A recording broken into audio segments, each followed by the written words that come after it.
लो जी दोस्तों, ministry defence की तरफ से तमाम लोगों को फिर सरप्राइज मिल चुका है।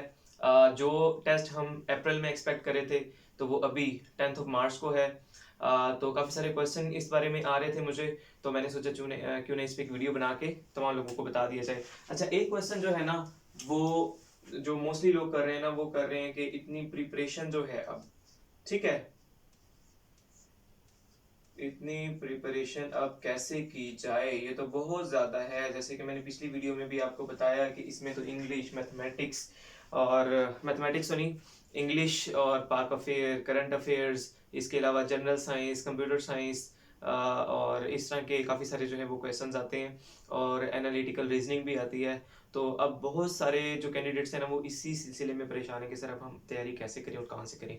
हाँ, मैंने भी पिछली वीडियो में इस सेशन का बोला था कि मैं सेशन करवा रहा हूँ, लेकिन फिर जब मुझे पता चला कि टेस्ट आपका जो है वो अप्रैल में नहीं है और जल्द होने वाला है, तो इसलिए मैंने फिर जो लोग व्हाट्सएप पे भी आए उनको भी जो है वो मैंने मना कर दिया।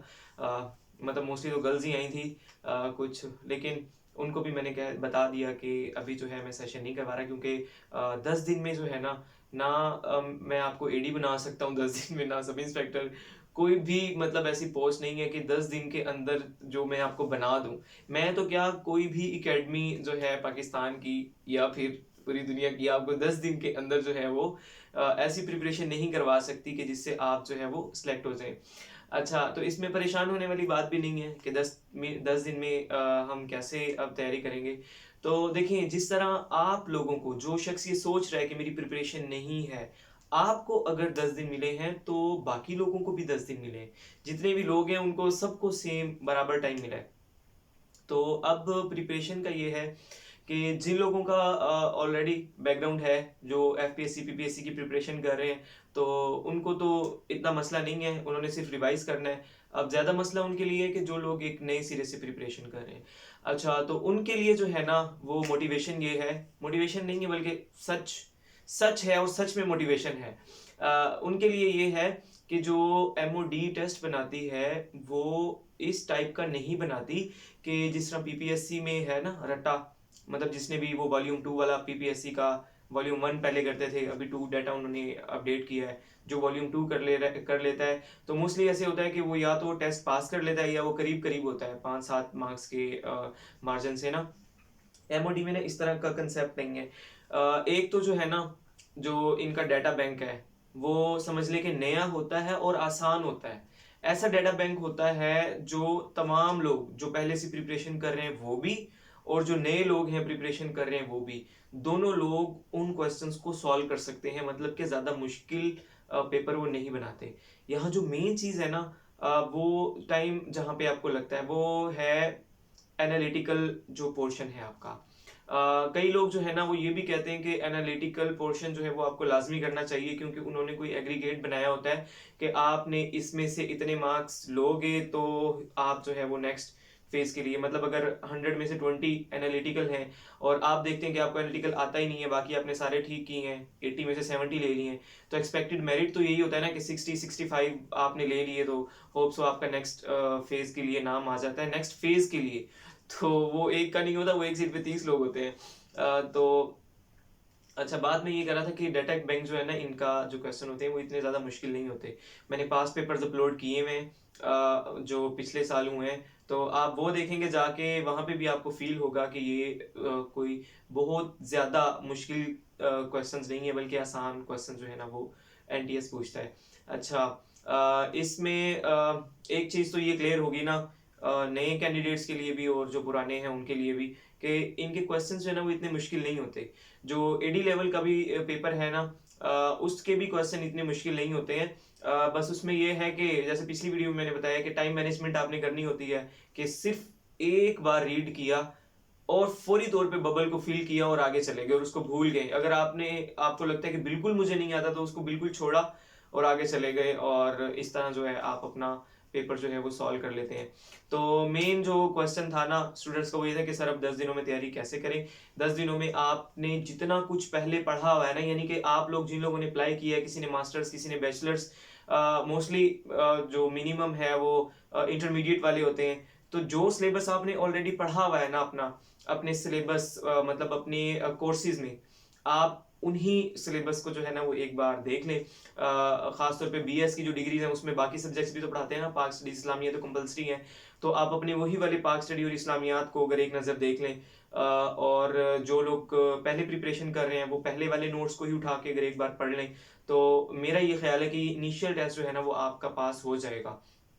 अच्छा, मैंने पहले भी एक वीडियो में ये बात की है कि मोस्टली लोग क्या करते हैं, वो बगैर तैयारी के चले जाते हैं। जैसे 10 दिन है ना, तो कहेंगे यार 10 दिन है, ऐसे ही जाते हैं और दे देते हैं पेपर, देखी जाएगी। वो ऐसे जाके पेपर दे देते हैं और उनका फर्स्ट फेज जो है ना वो क्लियर हो जाता है। लेकिन जो वो क्लियर होता है ना उनका जो फर्स्ट फेज, वो इंतहाई खस्ता हालात के अंदर होता है। अब अगर लास्ट मेरिट आपका रुक रहा है 65 पे, और आपने 65 या 66 मार्क्स ले लिए, तो आपने कौन सा उसके अंदर बड़ा कारनामा कर दिया, क्योंकि आगे तो आपका फिर से कंपटीशन है। 30 कैंडिडेट्स होंगे पर सीट पे आगे डिस्क्रिप्टिव में जाके, तो आप वहां पे इनएलिजिबल हो जाएंगे। आपको दुख भी ज्यादा लगेगा, क्योंकि आप लाहौर जाके, या फिर मतलब मैं तो मुल्तान से हूँ, हम लोग लाहौर जाते हैं, बाकी जो सिंध वाले हैं वो कराची आएंगे, और जो पिशावर केपी वाले हैं पिशावर जाएंगे। इस तरह आपको दुख भी ज्यादा लगेगा, यार वहां दूसरे शहर गया और टेस्ट भी दिया और फिर भी रह गया। और इसी तरह जो दोनों निकाल जाता है साइकोलॉजिकल में, चूंकि उन्होंने फिर आगे बहुत कम लोगों को शॉर्टलिस्ट करना होता है। तो ये है कि तैयारी आप इनिशियल लेवल पे करें। बेशक आपको 10 दिन है, 5 दिन है, जब मेरी वीडियोस आप लोग देखेंगे, हो सकता है कोई वीडियो चल जाती है, कोई नहीं चलती, जब तक आप देखें तब तक आखिरी दिन हो। जितना कुछ आपको आता है ना, आपने उसको एक बार रिवाइज करके चले जाना है, ठीक है। और इसमें ये नहीं करना कि बिल्कुल ही आपने सोचा कि 10 दिन है तो हम तैयारी नहीं करेंगे, ऐसे चले जाएंगे। मेरी नज़र में ये गलत बात है। अच्छा, ये तो हो गया। अब हमने तैयारी कैसे करनी है 10 दिन के अंदर, बस तैयारी ऐसे ही करनी है। और उसके बाद जो है क्वेश्चन आता है कि रोल नंबर स्लिप जो है वो कब आनी है, ठीक है। अब ना लोग बड़े इसके बारे में जो है ना, रोल नंबर स्लिप्स के बारे में कॉन्शियस हैं कि हमारी रोल नंबर स्लिप्स कब आएंगी। अच्छा, मुझे एक बात बताएं, उन्होंने आपको जो डेट दी है ना अभी, वो टेंटेटिवली उन्होंने कहा है कि 10 तारीख को आपका टेस्ट होगा। इसका मतलब ये नहीं है कि कंफर्म 10 को ही होगा। इट इज पॉसिबल कि वो एक वीक बढ़ा दे, ठीक है, पॉसिबल है। अगर बढ़ा देते हैं तो अच्छी बात है, अगर नहीं बढ़ाते तो भी वो मैंने बता तो दिया कि कैसे आपने तैयारी करनी है। तो 10 तारीख आपको मिल चुकी है कि 10 तक आपने अपने आप को प्रिपेयर रखना है हर हाल में। अब डजेंट मैटर स्लिप कब अपलोड होनी है और सेंटर कहाँ बनना है। मोस्टली ये जो इनिशियल लेवल, इसमें आपके सिटी लेवल पे ही वो बन जाता है सेंटर, यानी कि जो बड़े सेंटर हैं पहले जहाँ पे बनते होते हैं, जैसे मुल्तान में भी बनता है और भी दूसरे सिटीज़ में, बहावलपुर में भी बनता है। तो आपका सेंटर जहां भी बने डजेंट मैटर, आपने अपनी सिटी में जाना है और टेस्ट देना है।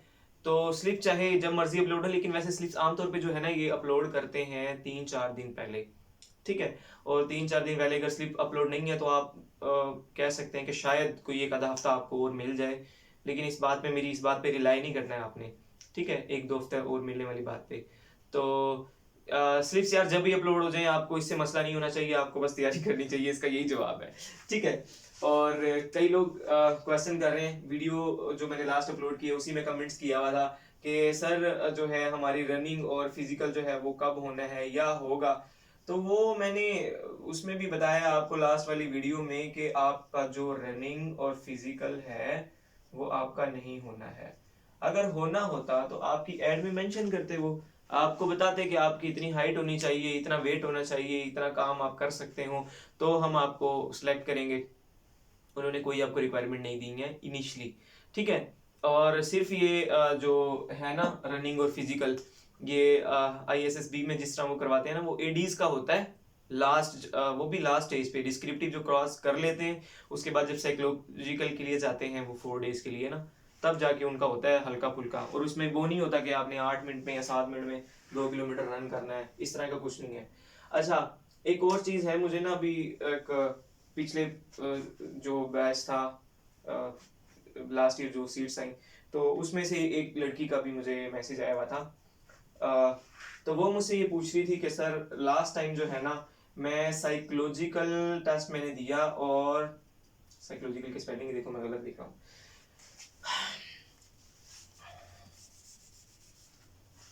साइकोलॉजिकल के स्पेलिंग तो यार आने चाहिए मुझे। अच्छा जी, PSY, चलो जी, ठीक हो गया, ये मसला हल हो गया, नहीं तो ये मसला बड़ा बढ़ जाता। अच्छा हाँ, उसने मुझे कहा कि सर मैंने लास्ट टाइम साइकोलॉजिकल दिया था और मैं साइकोलॉजिकल में जो है ना वो नॉट रिकमेंडेड थी। ठीक है, तो अब मुझे ये बताएं कि एक बार उन्होंने मुझे नॉट रिकमेंड कर दिया है, तो क्या मुझे दोबारा उस लिहाज से अप्लाई उसने किया हुआ है, तो उसने कहा कि मुझे वैसे ही दोबारा तैयारी करनी चाहिए, क्या ऐसा तो नहीं है कि एक बार नॉट रिकमेंड किया है तो अब मुझे आगे भी वो इस फेज में भी जो है वो नॉट रिकमेंड कर देंगे? तो इस तरह की जो है ना कोई बात नहीं है, ये सिर्फ एक मिथ ही है।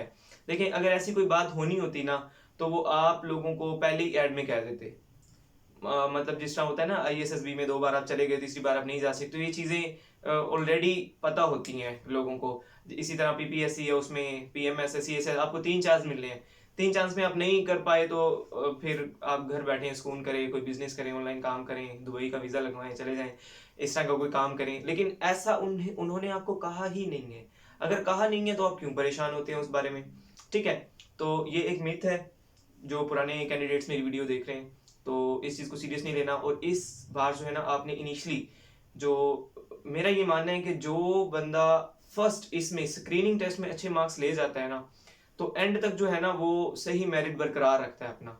अब यहाँ पे जो है ना एक स्टूडेंट हाईएस्ट ले लेता है 80 और एक ले रहा है 65 पे मेरिट बना रहा है, लास्ट पे आके 15 मार्क्स का आपका यहीं पे गैप आ गया है। आगे जाके हो सकता है वो गैप बढ़ जाए, या 15 मार्क्स कवर करना बहुत बड़ी बात है। ठीक है, तो कोशिश करेंगे ज़्यादा से ज़्यादा। अब कई लोगों ने मुझसे साइकोलॉजिकल की प्रिपरेशन की थी ना, तो लास्ट टाइम तो मैंने अपना बेस्ट दिया, अपनी बहुत अच्छी तरीके से वो प्रिपरेशन करवाई, और जो भी उनका वर्क आता था उसको मैं सही तरीके से उसका एनालिसिस करता था और उनको बताता था। अब उसमें से काफ़ी सारे स्टूडेंट्स मेरे पास थे। लास्ट टाइम भी मतलब कमोबेश मेरा ख्याल 500 550 लोगों ने प्रिपरेशन की थी। तो सबके जैसे मैंने अलग अलग ग्रुप्स बनाए हुए थे। अब जो सब इंस्पेक्टर वाले थे ना उसमें मेरे पास थे कोई 230 लोग। उसमें से जिन लोगों का साइकोलॉजिकल पास हुआ और जो इंटरव्यू तक गए ना वो थे 52 के 4। अभी भी उनका वो बना हुआ है, अगर उसमें से कोई वीडियो देख रहा है तो वो कमेंट भी करे कि कैसा आपका पिछला एक्सपीरियंस रहा। अच्छा, तो मैं बताने ये चाह रहा था कि तैयारी तो उन लोगों ने भी वैसी ही की और मैंने अल्हम्दुलिल्लाह अच्छा गाइड किया और स्टूडेंट्स ने भी इस चीज़ को माना कि आपने सही गाइड किया। लेकिन फिर भी उसमें से 1/5 लगा लो, 1/4 या 5th लोग जो है वो फेल हो गए। उसकी रीज़न क्या है? उसकी रीज़न यही है कि आप हो सकता है आपका जो साइकोलॉजिकल है ना उसमें आप रिकमेंडेड हो, लेकिन पीछे आपने मेरिट ही इतना नहीं बनाया है। मैंने बताया ना कि एक सीट पे 30 डिस्क्रिप्टिव के लिए और 10 to 15 साइकोलॉजिकल के लिए। अब उन्होंने ड्रॉप तो करना है ना सब लोगों को, तो वो आगे नहीं लेके आ सकते हैं। ठीक है, तो इसलिए भी आपको जो है ना अभी तैयारी अच्छी करनी चाहिए। और ये मिथ जो है ना इसको छोड़ दो कि साइकोलॉजिकल में एक बार नॉट रिकमेंडेड है तो दोबारा रिकमेंड नहीं हो सकते। आप कर सकते हैं और अच्छा इस बार जो है ना वो किया करना। अच्छा, एक क्वेश्चन जो है ना वो आया हुआ था मुझे डिस्क्रिप्टिव के बारे में। पहले तो मैं कह रहा था कि डिस्क्रिप्टिव और साइकोलॉजिकल की बातें ना चलें। एक मिनट स्पेलिंग देख लूँ, DSCRIP डिस्क्रिप्टिव, पता नहीं गलत ना हो जाए स्पेलिंग, यही मैं कॉन्शियस होता हूँ थोड़ा सा। अच्छा, तो पहले तो मैं ये सोच रहा था कि जो डिस्क्रिप्टिव है ना और साइकोलॉजिकल है उनकी बातें भी छोड़ते हैं, अभी नहीं करते, उनकी बातें बाद में करेंगे। लेकिन अभी चूंकि सिर्फ 10 दिन बाद आपका टेस्ट है तो सही रहे स्क्रीनिंग और डिस्क्रिप्टिव और साइकोलॉजिकल की भी गाइडलाइंस तो चाहिए होंगी कुछ ना कुछ आपको। तो अब क्वेश्चन ये आ रहा था कि सर जो ये डिस्क्रिप्टिव होता है एडी का, क्या वो CSS लेवल का होता है? हाँ जी, वो CSS लेवल का ही होता है। लास्ट भी अगर देखेंगे ना मैंने पेपर्स अपलोड किए हुए डिस्क्रिप्टिव टेस्ट के ना, वो एडी का भी किया हुआ है, सब इंस्पेक्टर का भी और बाकी पोस्ट के भी किए हुए। तो उसमें आप जब स्टेटमेंट पढ़ोगे ना, मैंने पूरी पूरी स्टेटमेंट लिखी हुई है उसमें, आप जब उसमें स्टेटमेंट पढ़ोगे ना तो आपको पता चलेगा कि फर्स्ट जो था ना डिस्क्रिप्टिव है वो था मेरे ख्याल असिस्टेंट का। उसके अंदर ना उन्होंने सिंपली लाइन दी हुई है, सिंपली एक एक दो दो लाइन दी हुई है, जैसे कि किसी कंट्री का रिलेशन बताएं दूसरी कंट्री के साथ। ठीक है, इस तरह, या फिर इकोनॉमी डिस्कस करें पाकिस्तान की, बस इस तरह की जो है ना लाइंस है। और जब ईडी का डिस्क्रिप्टिव था टेस्ट तो ईडी के अंदर जो है ना वो आपको 3-4 लाइनें उसने दी हुई हैं कि अभी लाइन तो मेरे जेहन में कोई नहीं है इसलिए मैं आपको बता नहीं सकता, लेकिन आप पेपर देखेंगे तो आपको समझ आ जाएगी।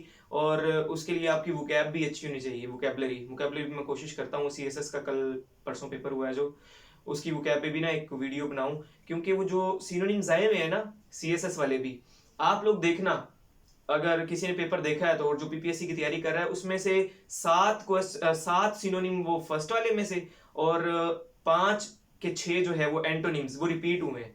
ठीक है, अगर वो वहां से भी रिपीट हुए सीएसएस वालों के तो मजे हो गए हैं कि उनको बड़ी आसानी से वो आगे होंगे, और अगर वो रिपीट हुए इसका मतलब वो आगे भी वो टेस्ट में रिपीट होने हैं। तो मैं कोशिश करता हूँ उस पर एक बेहतरीन सी वीडियो बनाऊं। खैर वो बात अभी हम खत्म करते हैं, अभी हम इस पे चलते हैं, अपनी जो हम डिस्कस कर रहे हैं अपना डिस्क्रिप्टिव किस लेवल का है। तो एडी का जो है वो सीएसएस लेवल का ही होगा, और सब इंस्पेक्टर का भी थोड़ा सा डिफिकल्ट होता है, और बाकी जितनी भी पोस्ट हैं जो ऑपरेटर स्पेशल है, एलडीसी, यूडीसी और सिक्योरिटी सुपरवाइजर फलां फलां, इनका जो है ना वो इतना मुश्किल नहीं होता है, ईजी होता है। कुछ मेरे स्टूडेंट्स ऐसे भी थे जिन्होंने 2-2 क्वेश्चन छोड़ दिए थे।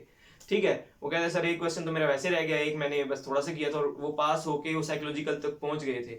ठीक है, तो अब मुझे याद नहीं वो ओएस का था या एसएस का था, लेकिन ऐसे भी केसेस हैं पड़े। ठीक है, अच्छा डिस्क्रिप्टिव किस लेवल का होता है, और एक आया हुआ था क्वेश्चन कि एसआई का, और एसआई और ट्रैफिक एनालिस्ट इनका भी होता है, एसआई और ट्रैफिक है। तो मैंने वो पिछली वीडियो में ऑलरेडी बता चुका हूँ, अगर सही से आपने सुनी है, कि होता है यार, जितनी भी पोस्ट है ना आपका सबका डिस्क्रिप्टिव टेस्ट जो है ना वो होना ही होना है। अच्छा उसके बाद जो है ना एक क्वेश्चन आया हुआ था, वो किसी ने कमेंट किया हुआ था कि सर ये स्क्रीनिंग टेस्ट जो है ये ऑनलाइन होते हैं। ऑनलाइन नहीं होते, आपने अगर पिछली वीडियो देखी और ये भी देखी है तो प्रॉपर मैं आपको बता रहा हूँ किस तरह होते हैं।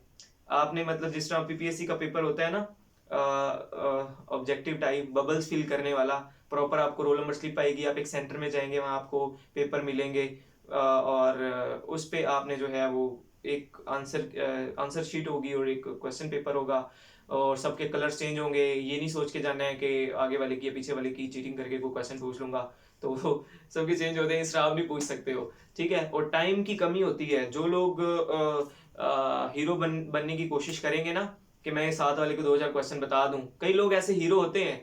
ठीक है, तो उनके लिए भी ये उनसे रिक्वेस्ट है कि भाई हीरो नहीं बनना है आपने, अगर हीरो बनोगे आपका कुछ ना कुछ रह जाएगा, पेपर रह जाएगा, टाइम कम होता है ना, तो इसलिए हीरो बनने की बजाय आप अपना पेपर करें और दूसरा जो बंदा है वो अपना पेपर करे।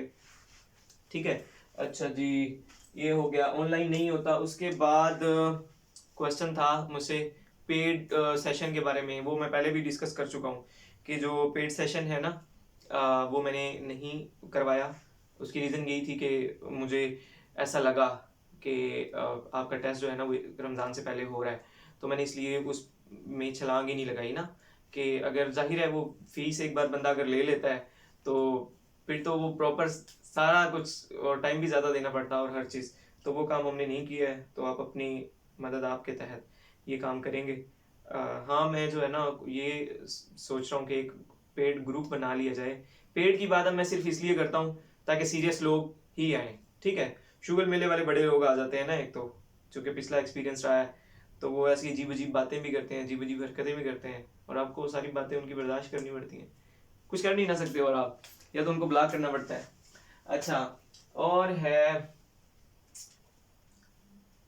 हाँ जी याद आ गया मुझे, वो था टेस्ट के बारे में पूछा हुआ था किसने। ठीक है, कि टेस्ट जो है, चूंकि टेस्ट की डेट जो है ना वो जो आपकी आई है वो आई है 10th ऑफ मार्च। ठीक है, तो 10th ऑफ मार्च की आई है, और उन्होंने जो है ना आपको नीचे जो है वो दिए हुए हैं कितने 7 ग्रुप्स आपको दिए हुए थे ना उन्होंने नीचे, यानी कि एक एडी है, और दूसरा आपका एसआई है, और एसएसआई है, ठीक है, ऑपरेटर स्पेशल है, यूडीसी है, एलडीसी है। ठीक है, वो जो भी हैं अभी मुझे सारे के सारे तो याद नहीं है, लेकिन वो मेरे ख्याल यही कुछ है। और तो वो एक स्टूडेंट ने पूछा हुआ था कि सर क्या ये सारे टेस्ट यानी कि 7 जगह जो उन्होंने अप्लाई किया हुआ है तो ये एक ही दिन होंगे, क्योंकि उन्होंने वहां पे लिखा हुआ है कि संडे को आपका टेस्ट जो है ना वो एक्सपेक्टेड है। तो उसका जवाब ये है कि जिस पोस्ट पर एक फीस पे आप एक से ज्यादा जगह अप्लाई कर सकते थे। ठीक है, दोबारा से, एक फीस थी, सपोज यहाँ पे भी मैं आपको बताता हूँ, एक फीस आपने पे की, इसका होता है 9, इसका होता है 13, इसका होता है 11 BS। अब वहां पे उन्होंने लिखा हो कि सीरियल नंबर 3 to 5 पे आप एक फीस में जो है ना वो अप्लाई कर सकते हैं। यानी कि आपने पे किया 1500, ठीक है। अब आपके पास ऑप्शन है कि आप एक इस पे टिक कर दें, मतलब आपने जब फॉर्म फिल किया आपने कहा एक मैंने ये अप्लाई कर दिया और एक मैंने ये अप्लाई कर दिया, ठीक है। तो इन दोनों का एक पेपर है, प्लस अगर किसी बच्चे ने सपोज इन दोनों पे अप्लाई किया है तो अब वो ये ना सोचे भी मेरे दो अभी भी एक पेपर है। इसका मतलब ये हुआ, आसान लफ्जों में मैं आपको बताता हूं, इसका मतलब ये हुआ कि इन 3 पेपर का जो है ना, इन 3 पोस्ट का एक पेपर होगा, 1 पेपर होगा, और उस पेपर के ऊपर जो वो दी होगी हेडिंग या जो भी उस पे लिखा होगा कि ये operator special oblique LDC oblique UDC, इन चीजों का है। इसी तरह जैसे ये एसआई और इसके साथ था सिक्योरिटी सब इंस्पेक्टर, एक 14 स्केल वाला और एक 9 स्केल वाला, ठीक है, एक 14 वाला और एक 9 स्केल वाला। तो ये 1 पेपर 2 पेपर और ये 3 पेपर, ठीक है। इन 3 पोस्ट का एक ही पेपर होना है, 1 पेपर सिंगल, ठीक है। और अगर किसी ने एडी पे अलग से अप्लाई किया हुआ है 2000 पे करके, तो उसका एक पेपर होगा अलग, एडी का बिल्कुल सबसे अलग होगा, ठीक है। और जो बाकी के 6 है ना, वो उन 6 मतलब एक दिन में 3 पेपर इट इज पॉसिबल कि आपके हो सकते हैं। जो बाकी है वो तो 80 मिनट्स का होता है ना, और एडी का जो है वो 2 आवर्स का है। तो इसका मतलब है कि संडे वाले दिन सारे पेपर मैनेज हो सकते हैं। एक पेपर इट इज पॉसिबल आपका 9 बजे हो, दूसरा 11 बजे हो और तीसरा 1 बजे हो, ठीक है। तो 3 पेपर होने इन 7 पोस्टों के, 2 भी हो सकते हैं, पता चले कि एडी का एक और बाकी 6 सीटों का एक है। लेकिन ऐसा वो करते नहीं, सब इंस्पेक्टर को अलग ही रखते हैं क्लरिकल उससे ना। तो अब होप्स आपको ये समझ आ गई होगी बात कि एक दिन में जो है वो पेपर अगर उन्होंने मैनेज करने हैं तो वो किस तरह करने हैं, ठीक है। अच्छा जी, इसके अलावा क्वेश्चन था, क्या क्वेश्चन था, हाँ यार वो ये था कि मैंने नंबर दिया है, मैं वहां लिखता हूँ व्हाट्सएप, कि व्हाट्सएप करें आप अगर कोई आपको बातचीत है तो कॉल ना किया करें उससे। समटाइम्स जो है ना वो बंदा बिजी होता है और वो कॉल आती है तो उससे डिस्टर्बेंस होती है, तो व्हाट्सएप पे आप किया करें जो भी है। और इसके अलावा जो है एक ये बात होगी, हाँ आज मैंने वो वीडियो अपलोड की ना, टेस्ट डेट का जैसे ही पता चला तो मैंने फौरी तौर पे एक छोटा सा शॉर्ट बनाया और मैंने वो मेरे ख्याल 45 सेकंड का था, वो मैंने अपलोड किया। तो थोड़े बहुत तो उस पर व्यूज़ आ रहे हैं, लेकिन एक कोई बहुत ही निहायत शरीफ नफ्स किस्म का कोई ऐसा शख्स है जिसने ना उस वीडियो को डिसलाइक किया हुआ था 45 सेकंड की वीडियो को ना। तो प्यारे भाई एक तो मेरा आपसे सवाल ये है कि आपने उसको डिसलाइक क्यों किया? अच्छा अगर किया है ना तो काइंडली उसकी रीजन भी बता दें यार कमेंट सेक्शन में आके कि मैंने इसलिए आपको, यार एक तो टेस्ट डेट का बता दिया कि टेस्ट डेट आ गई है, आप ऊपर को वीडियो को डिसलाइक कर रहे हैं, तो इसकी रीच कम होती है आगे लोगों को। फिर जो है कई लोग होते हैं वो इतना टच नहीं होते हैं, या उनके किसी साथी ने भी अप्लाई नहीं किया होता है, तो वो इस तरह यूट्यूब से उनको पता चल जाता है बेचारों को कि हमारा टेस्ट आ गया है। आप जो है वो रीच कम करके वो ये वाली हरकत ना करें यार। अच्छा आप देखेंगे शर्मिंदे तरलों पे उतर आया है अच्छा इसके अलावा जो है ना, इसके अलावा मेरा ख्याल तकरीबन तमाम क्वेश्चन जो मेरे जहन में थे मैंने वो कर लिए हैं शेयर। हाँ और ये था पेड ग्रुप जो है ना वो मैं बनाना चाह रहा हूँ। उसमें ये होगा कि देखें नोट्स जो है ना, कई लोग अब कह रहे हैं कि सर तैयारी कहाँ से करनी है, तो अगर तो आपने पीपीएससी के पर वो पेपर्स किए हुए हैं, आपको मेरे पास आने की जरूरत नहीं है, मुझसे नोट्स मांगने की जरूरत नहीं है, that's all enough for you. और अगर आपने और किसी कॉम्पिटिटिव एग्जाम की प्रिपरेशन की हुई है, सीएसएस पीएमएस वाले नहीं, उनको ज़रूरत है नोट्स पढ़ने की, क्योंकि सीएसएस पीएमएस एक बिल्कुल अलग चीज़ होती है। तो और पहले जिन्होंने टेस्ट क्वालिफाई किए हुए हैं तो वो भी, उनको भी कोई ख़ास ज़रूरत नहीं है नोट्स की, क्योंकि काफ़ी सारे होते हैं ना वो उसमें से पुराने नोट्स होते हैं और वही डाटा तो चेंज नहीं होता, वही चलते रहते हैं।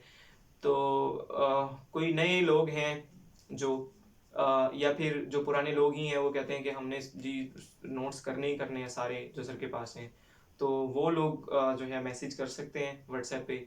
ग्रुप जो है वो लेकिन पेड होगा और उसमें जो भी मेरे पास अवेलेबल मटेरियल है एमओडी स्क्रीनिंग के लिहाज से, जाहिर है कि मैं समझा तो नहीं सकता हूँ सारा, लेकिन मैं कोशिश करूँगा कि वो आप लोगों के साथ, बल्कि उसको शॉर्ट करके ना ब्रीफ करके, क्योंकि एकदम से मैं अगर बहुत सारा मटेरियल आपको दे दूंगा वो आप प्रिपेयर तो नहीं कर सकते हो, तो कोशिश करूँगा उसको ज़रा शॉर्ट करके ना वो आपको शेयर करूँ तो उसकी आप प्रिपरेशन कर लेंगे। बाकी जो कोई बात होगी, कोई अपडेट होगी, कोई क्वेश्चन होगा, तो जो ग्रुप मेंबर होंगे उनसे डिस्कशन वगैरह, जैसे कि पहले भी पिछली बार भी किया था, तो होप सो वो चलती रहेगी। तो इस तरह अगर किसी ने ज्वाइन करना है वो व्हाट्सएप वाला, फीस उसकी मैं वो 200-300 ही रखता हूँ, वो ज़्यादा नहीं होती है। लास्ट टाइम भी वो 200 रखी थी हमने फीस, और हमारे पास बहुत सारे माशाल्लाह कैंडिडेट्स आ गए थे। तो खैर इसके अलावा और कोई परेशानी, कोई मसला हो तो कमेंट सेक्शन में बताया करें मुझे, ताकि जैसे मैंने अभी इतने सारे क्वेश्चंस को एड्रेस किया है, तो वो क्वेश्चन भी आपके मैं एड्रेस करके एक नई वीडियो बना दूंगा। तो बाकी वीडियो अच्छी लगी हो तो वीडियो को लाइक करें, चैनल को सब्सक्राइब करें। लाइक करने से ये होता है कि थोड़ी सी वीडियो की रीच ज़्यादा हो जाती है। ठीक है, तो बस ये रिक्वेस्ट है। बहुत बहुत शुक्रिया। अल्लाह हाफिज़।